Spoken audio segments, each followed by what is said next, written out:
My name is Kaushik Kumar. आज के इस वीडियो में हम सीखने वाले हैं कि कैसे हम व्यू टैब का यूज करते हैं। व्यू टैब में कौन कौन से ऐसे ऑप्शंस हैं जिसका हम यूज करके अपने डेटा को अच्छी तरीके से देख सकते हैं।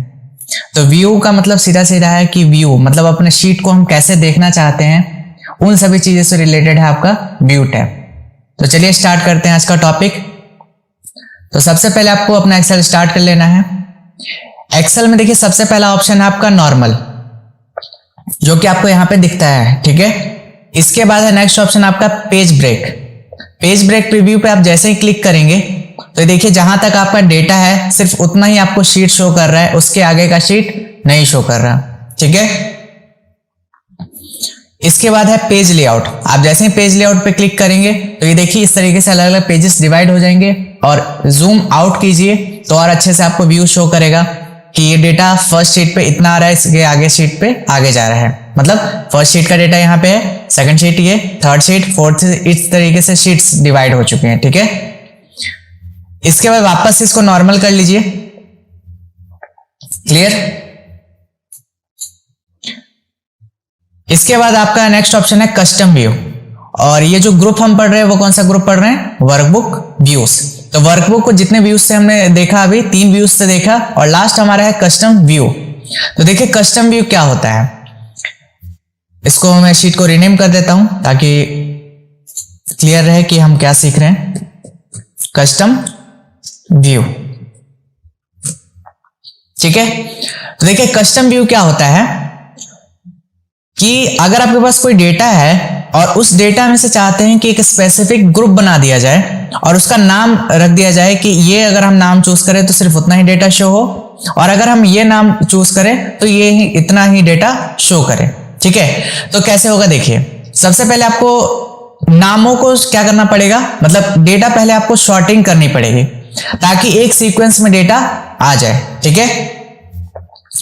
एक तरीके से जो आपका कस्टम व्यू है ये मान के चल सकते हैं शॉर्टिंग की तरह ही काम करता है। मतलब जो डेटा आप दिखाना चाहते हैं वो दिखा सकते हैं, जो छुपाना चाहते हैं वो छुपा सकते हैं, ठीक है। सपोज कीजिए कि अभी हम जो है इसको शॉर्ट नहीं करते हैं, हम ये चाहते हैं कि अपने मैनेजर को जो डेटा दिखाना चाहते हैं वो ये दिखाना चाहते हैं कि नेम, प्रोडक्ट, एरिया और क्वांटिटी। हम उन्हें पर पीस अमाउंट नहीं दिखाना चाहते और टोटल अमाउंट कितना आया वो भी हम नहीं दिखाना चाहते हैं, ठीक है। तो वो कैसे होगा, तो हम ये चाहते हैं कि इन दोनों को हाइड कर दें। इन दोनों को हमने हाइड कर दिया, राइट क्लिक करके हमने इसको कर दिया क्या, हाइड। तो ये देखिए हाइड हो गया, ठीक है। और इसका हम बीच में कहीं भी क्लिक कर लेंगे कर्सर, ठीक है, और इसको कस्टम व्यू में जाएंगे और इसका एक नाम दे देते हैं मैनेजर। हम ये मैनेजर को डेटा दिखाना चाहते हैं और देन प्रेस कर देंगे ओके। क्लियर। इसके बाद वापस से वो सारे जो हमने सेल्स हाइड किए थे उसको वापस से सिलेक्ट करके राइट क्लिक करके हम क्या कर देंगे, अनहाइड, ठीक है। तो देखिए वापस से आ गया। इसके बाद हम ये चाहते हैं कि जो हमारा ऑनर है उसे सिर्फ ये देखना है कि कौन कौन से व्यक्ति हैं जो हमारे क्लाइंट से जो प्रोडक्ट खरीदते हैं और कितनी क्वांटिटी खरीद रहे हैं, और पर पीस अमाउंट और नेट अमाउंट कितना उनका, मतलब क्वांटिटी उनको सेल हम करते हैं, ठीक है। उन्हें प्रोडक्ट और एरिया से कुछ भी लेना देना नहीं है। तो हम क्या करेंगे, प्रोडक्ट और एरिया को बंद करेंगे और राइट क्लिक करेंगे, मतलब सिलेक्ट करा पहले इन दोनों को, और राइट क्लिक करके हम यहां से कर देंगे इसको हाइड। तो ये दोनों सेल्स हाइड हो गए। अब इसके बाद कस्टम व्यू में जाके हमने इसका नाम दे दिया, दोबारा से हमने ऐड किया एक और इसका नाम दे दिया हमने COO, ठीक है, CEO, और देन हमने प्रेस कर दिया ओके। तो देखिए अभी इसका नाम हो चुका है। अब इसके बाद हम चाहते हैं वापस से पूरा डेटा आ जाए, तो वापस से पूरा डेटा सेलेक्ट करेंगे और यहां से हम कर देंगे अनहाइड। 2 सेल्स की जरूरत है, राइट क्लिक देन अनहाइड। कुछ इशू आ रहे हैं, 1 मिनट। A और B के बीच का था ना, तो इस पर A पे क्लिक करेंगे और अनहाइड, ठीक है। मतलब जहां से आप इसको करते हैं हाइड, वहीं से आपको उसको एक पीछे का कॉलम सेलेक्ट करना पड़ेगा। मतलब BC जो था आपका वो बीच में आ रहा था A और D के, ठीक है। तो आपको A से सिलेक्ट करना पड़ेगा। क्लियर। इसके बाद हम चाहते हैं कि किसी को पूरा डेटा दिखाना है, सपोज जो डेटा एंट्री कर रहा है उसे पूरा डेटा दिखाना है। तो कस्टम व्यू में गए और मैंने एक और ऐड कर दिया और यहां पे लिख दिया मैंने डेटा एंट्री, ठीक है, और देन मैंने प्रेस कर दिया ओके, ठीक है। अब ये डेटा आपका ऐसे दिख रहा है। क्लियर।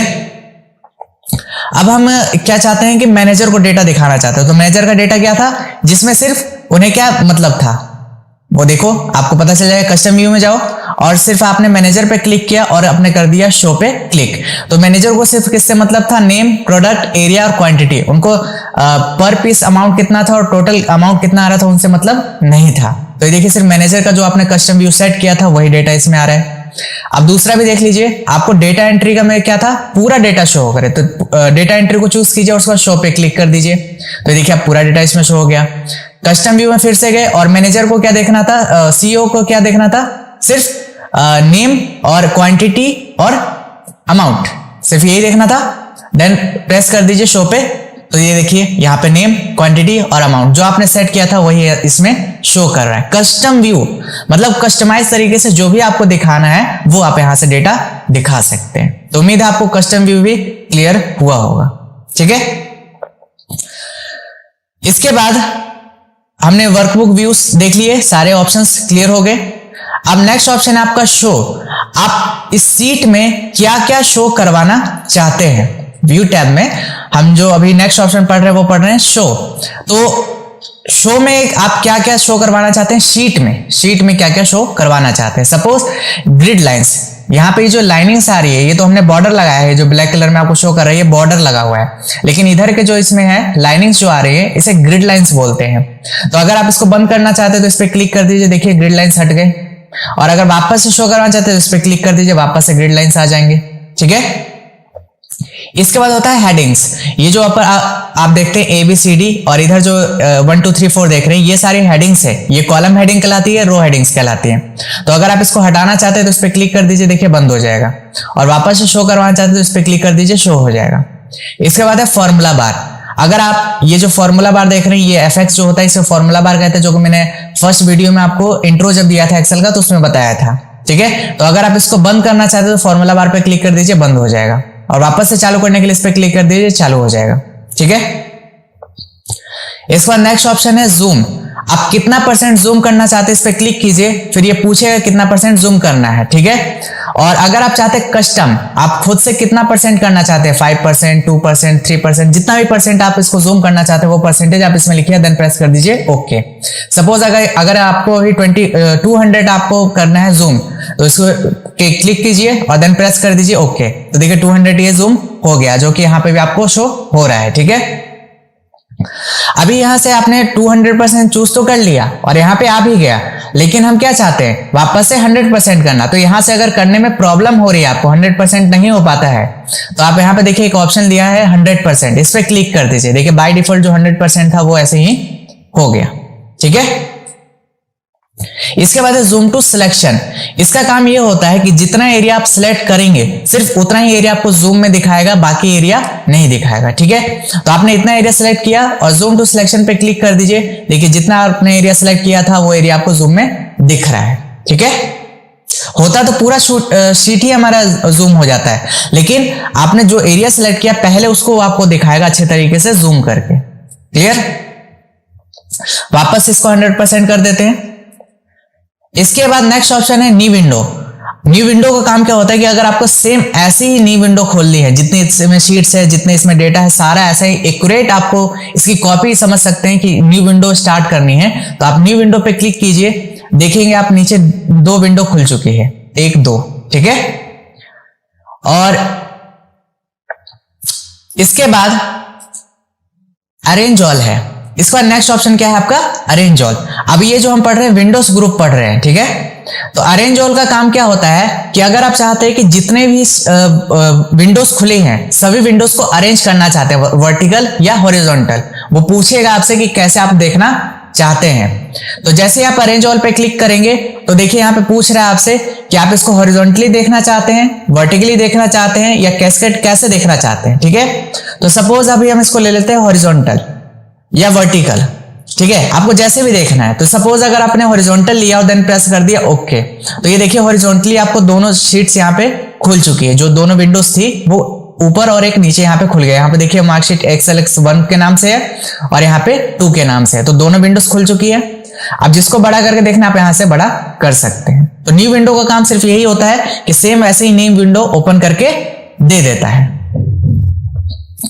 इसके बाद अरेंज ऑल पढ़ लिया कि जो दोनों विंडोज थी अलग अलग उनको अरेंज कर दिया गया था। ठीक है। इसके बाद है आपका फ्रिज पेन। देखिए इस ऑप्शन का बहुत अच्छा यूज है, ठीक है, इसको समझिएगा अच्छे तरीके से।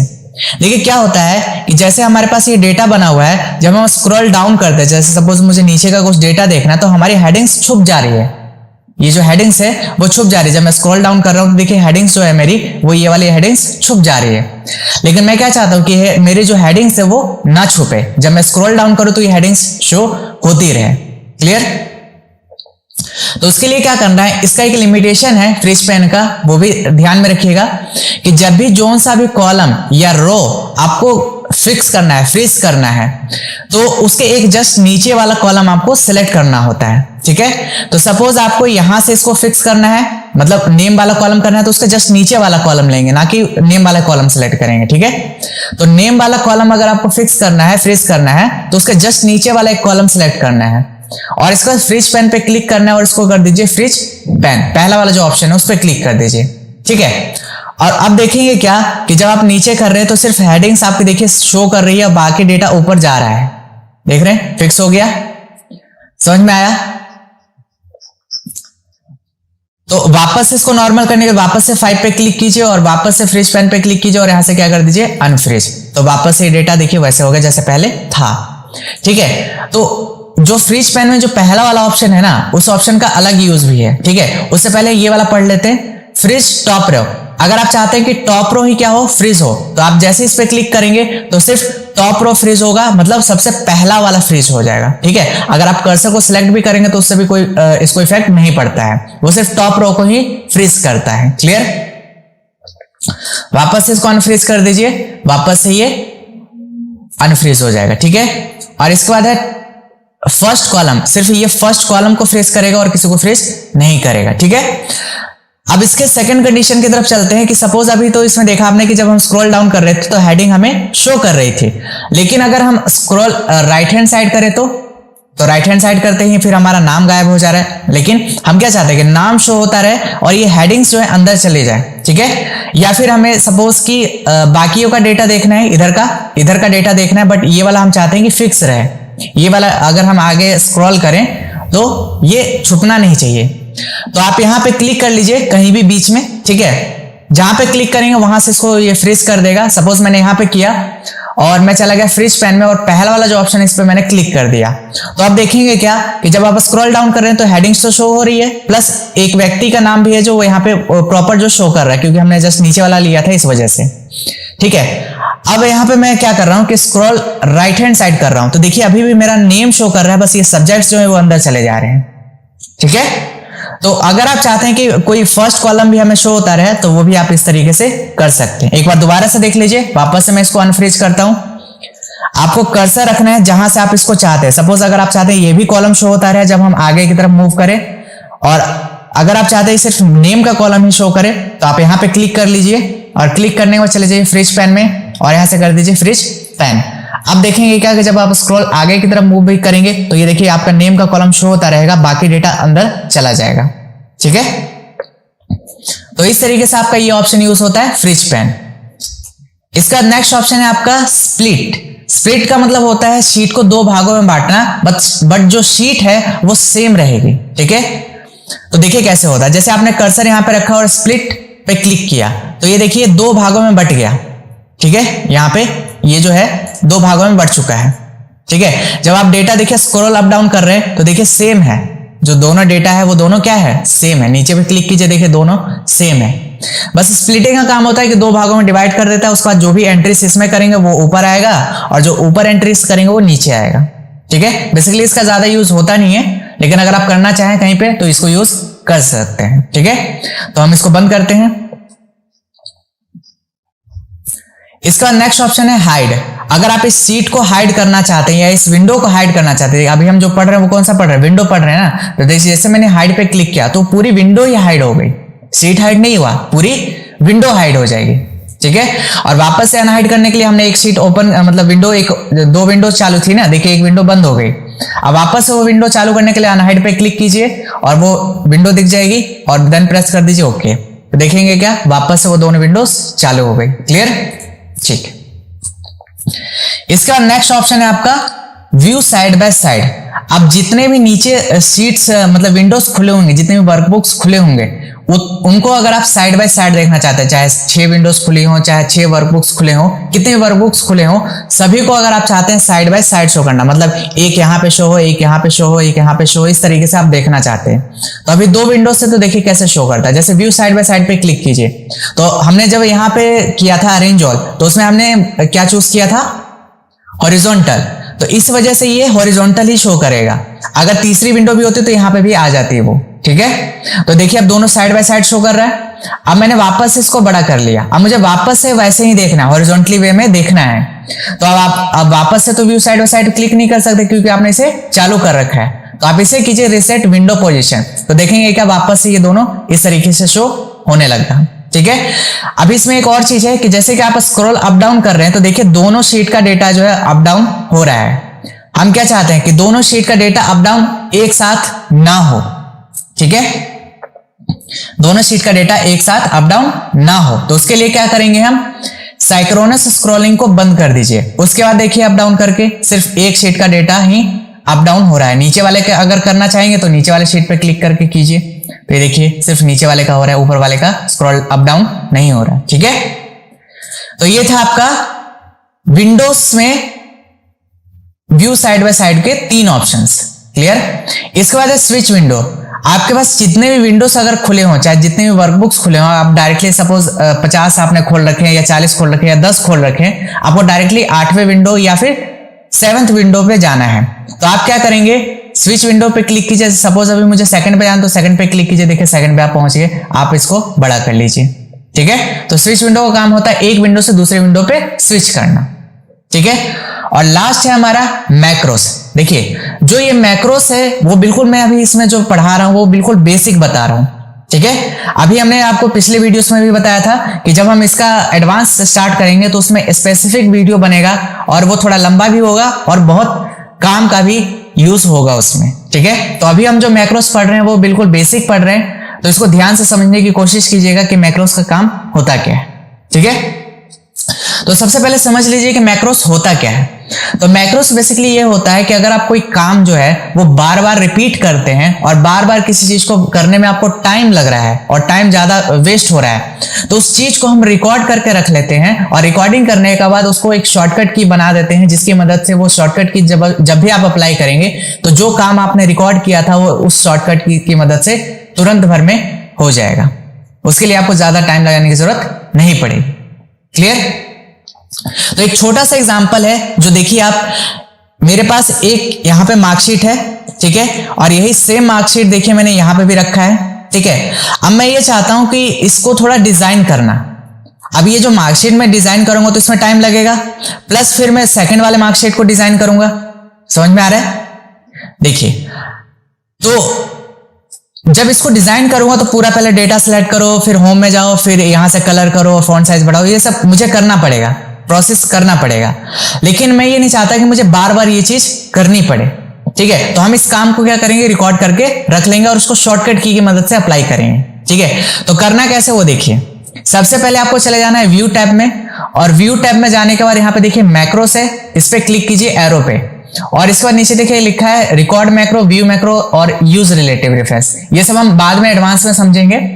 तो अभी देख लीजिए पहला ऑप्शन है व्यू मैक्रोस। व्यू मैक्रोस पे क्लिक करेंगे तो जो जितने भी मैक्रोस आपने बनाए होंगे वो यहाँ पे शो करेगा। नेक्स्ट ऑप्शन है आपका रिकॉर्ड मैक्रो। तो अभी हमें क्या करना है, रिकॉर्डिंग करना है। तो रिकॉर्डिंग चालू करने के बाद यहाँ पे ये बॉक्स रिकॉर्ड मैक्रो का चालू करने के बाद दोबारा से देख लीजिए, मैक्रो पे जाने का रिकॉर्ड मैक्रो पे क्लिक कीजिए तो ये बॉक्स खुलेगा रिकॉर्ड मैक्रो का। तो यहाँ पे पहले पूछ रहा है मैक्रो नेम, तो मैक्रो का नाम यही रहने दीजिए। अगर नाम रखना चाहते हो आप रख भी सकते हैं इसको हटा के, ठीक है। और यहाँ पे शॉर्टकट की बना दीजिए। तो मैंने इसका नाम शॉर्टकट की बना दिया Ctrl+Shift+1, नहीं लिया इसने। ऐसा आपको ध्यान में ये भी रखना है कि शॉर्टकट की ऐसी बनानी है जो इसमें एक्सेल में ऑलरेडी ना बनी हो, ठीक है। जैसे Ctrl+N से न्यू वर्कबुक खुलता है, तो ऐसा कोई शॉर्टकट की नहीं बनाना जो एक्सेल में ऑलरेडी बना हुआ हो, ठीक है। तो जैसे कि हम Ctrl+Alt+1 ले लेते हैं, नहीं बन रहा। जैसे सपोज Ctrl+Alt+3 ले लेते हैं, ठीक है। Ctrl+3 हमने लिया और देन हमने प्रेस कर दिया ओके। ठीक है, तो मस्ट बी लेटर बोल रहा है तो इसको लेटर में रखना पड़ेगा। तो हम क्या रखते हैं, Ctrl+H रिप्लेस के लिए होता है और Ctrl+L से टेबल जनरेट होता है और Ctrl+Q से इसमें शायद कुछ नहीं होता है, आप ट्राई कीजिएगा। Ctrl+Q हमने बनाया। तो यहाँ पे देखिए जैसे ना हमने Q लिखा तो Ctrl+Shift+Q बन गया और देन हम प्रेस कर देते हैं इसको ओके। आप बस इसमें Q लिखिएगा, कंट्रोल प्रेस करने की जरूरत नहीं है, आप डायरेक्टली Q लिखिएगा तो ये शॉर्टकट की अपने आप बन जाएगा। देन प्रेस कर दीजिए ओके। तो देखिए हमने रिकॉर्डिंग स्टार्ट कर दी। अब रिकॉर्डिंग स्टार्ट करने के बाद आपको एक भी स्टेप ऐसा फालतू नहीं करना जो उसमें रिकॉर्ड हो जाए, क्योंकि अब रिकॉर्डिंग स्टार्ट हो चुकी है। अगर आप कुछ भी फालतू स्टेप रिकॉर्ड करेंगे तो उसमें रिकॉर्ड हो जाएगा और फिर आगे क्या होगा, जब आप शॉर्टकट की दबाएंगे तो प्रॉब्लम क्रिएट होगा। ठीक है, तो हमने रिकॉर्डिंग स्टार्ट कर दी। अब हम पूरा डेटा पहले सेलेक्ट कर लेते हैं। सेलेक्ट करने के बाद होम में चले गए, थोड़ा सा इसको डिजाइन करते हैं, जैसे बोल्ड कर देते हैं और बोल्ड करने के बाद थोड़ा सा फॉन्ट साइज बढ़ा देते हैं और इसको थोड़ा हम सेंटर में करेंगे इस तरीके से। और हम इसका कलर करना चाहते हैं टेक्स्ट कलर। ठीक है, तो टेक्स्ट कलर हमने येलो करा नहीं, येलो नहीं रखते इसको हम, चलो इसको हम रेड कर देते हैं। और इसके बाद हम इसको जो ऊपर की हेडिंग्स है हम इसकी हेडिंग्स को सिलेक्ट करेंगे फिर से और इसके बाद यहां से हम इसको कलर दे देंगे जो भी कलर देना चाहते हैं। ठीक है, तो इस तरीके से हमने सिर्फ इतना ही काम किया और इतना करने के बाद हम वापस से चले जाते हैं व्यू में और व्यू में जाने के बाद मैक्रोस में जाएंगे और इसको कर देंगे स्टॉप रिकॉर्डिंग। ठीक है, तो हमारा मैक्रो जो है रिकॉर्ड हो चुका है। अब एक चीज का ध्यान ये भी रखना है आपको कि जब आप रिकॉर्डिंग के टाइम जब शॉर्टकट की बनाते हैं तो शॉर्टकट की को भी याद रखना है, अगर आप भूल गए तो दोबारा नहीं देख पाओगे। ठीक है, तो चलिए हम चलते हैं नेक्स्ट शीट पे और इसके बाद यहां पे हम पूरा डेटा अपना सिलेक्ट कर लेते हैं और हमने शॉर्टकट की बनाई थी Ctrl+Shift और Q। तो देखिए मैंने जैसे ही वो शॉर्टकट की अप्लाई की वो देखिए यहाँ पे अप्लाई हो गया। तो आप सोच रहे होंगे कि यहाँ पे ये कलर क्यों आया, है ना। तो एक चीज का ध्यान में रखिए, जो रेफरेंस आप यहाँ पे देते हैं, आपने रेफरेंस कौन सा दिया था, 4th सेल पे है ना ये नेम वाला कॉलम हमारा, समझ में आ रहा है। तो ये वाला कॉलम जहां पे रहेगा वहां पे जो भी आप रिकॉर्डिंग करते हैं तो रिकॉर्डिंग में वही कॉलम ही इसने सोचा कि यही कॉलम है और इसी में उसने कलर कर दिया। ठीक है, तो हमेशा याद रखना है कि रेफरेंस का बहुत यूज होता है। ठीक है, इसमें जो रेफरेंस आपने यूज किया था वो यूज किया था 4 वाला, जो कि आप इसमें हेडिंग देख रहे हैं 4th रो नंबर में है। ठीक है, तो 4th रो में है, इस वजह से ये ऐसा आया है वहां पे। ठीक है, अदरवाइज अगर आप शुरू के डेटा से अगर बनाते, जैसे यहाँ पे शुरू से बिल्कुल स्टार्टिंग है, तो अगर यहां से आप स्टार्ट करते और ये भी डेटा अगर यहां से स्टार्ट होता तो सेम ऐसा ही आपका डेटा बन के आता। ठीक है, तो उम्मीद है आपको मैक्रो समझ में आया कि कैसे इसका यूज किया जाता है। अभी जो मैंने मैक्रो बताया बिल्कुल बेसिक बताया है। ठीक है, तो उम्मीद है आपको मैक्रो समझ में आया होगा। अब जो मैक्रो की फाइल होती है उसको सेव कैसे करते हैं वो भी समझ लीजिए। फाइल में जाना है और उसके बाद जाना है सेव एज में और ब्राउज करना है जहां पे भी आपको सेव करना है। तो नाम दे दीजिएगा जिस नाम से आप इसको सेव करना चाहते हैं। अभी देखिए नॉर्मली एक्सेल वर्कबुक इस नाम से हम सेव करते हैं, लेकिन अगर आप चाहते हैं कि मैक्रो जब भी मैं अप्लाई करूं अप्लाई हो जाए, तो उसके लिए क्या करना है, इस पे क्लिक करना है। ये जो सेव एज टैब है इस पे क्लिक कीजिए और यहां पे देखिए मैक्रो इनेबल लिखा है, एक्सेल मैक्रो इनेबल। ठीक है, इस पे आप क्लिक कीजिएगा। किस पे कीजिएगा, एक्सेल मैक्रो इनेबल वाले ऑप्शन पे। और ये एक टेम्पलेट है तो हमें ये इस ऑप्शन की जरूरत नहीं पड़ती, हमें जरूरत पड़ती है एक्सेल फाइल की ना। तो हमें यूज करना है एक्सेल मैक्रो इनेबल वर्कबुक, इस ऑप्शन का यूज करना है और देन सेव कर दीजिएगा। तो इससे क्या होगा कि जब भी आप इस फाइल को ओपन करेंगे और जो मैक्रो आपने बनाया था वो हमेशा सेव हो जाएगा हमेशा के लिए। जब भी आप इसे ओपन करेंगे और शॉर्टकट की अप्लाई करेंगे तो जो फॉर्मेटिंग आपने वहां से की थी वो सारे ऑप्शन इस पे आ जाएंगे। ठीक है, तो हमेशा ध्यान में रखिए कि जब भी आप मैक्रो की फाइल बनाते हैं तो हमेशा आपको ये ऑप्शन जो है फाइल टाइप चूज करना है, Excel macro enable workbook .xlsm। ठीक है,